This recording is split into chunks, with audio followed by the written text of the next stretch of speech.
آموزگاری مؤسسه تحصیلاتی میانه عمومی رقم 23 منگلیار و سفرگل رستم مبنامه باشم.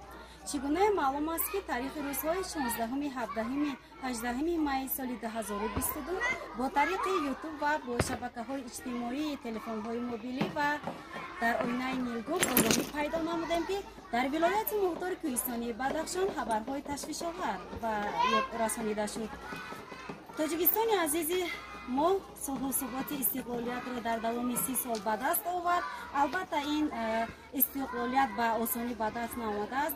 اساسگزار صلح و وحدت ملی پیشوای ملت معظم دولت امام علی رحمان در همه برآمدهایشان قید کرده گذاشتند که استقلالیت را به مانند گوهره که چشم احتیاط نموده برای وطن عزیز خود جان خود را فدا نموده و وطن عزیز خود حس خود را گذاشتن لازم است.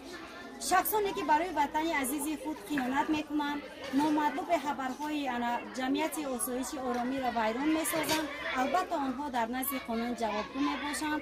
ما آموزگاران مقصد به نزد خود گذاشتیم که خوانندگان را چنین تربیت نموده برای فردای تاجیکستان، برای صلح و ثبات تاجیکستان آنها را دانش خوب داده برای فردای زندگی آماده سازیم. سلامت باشید.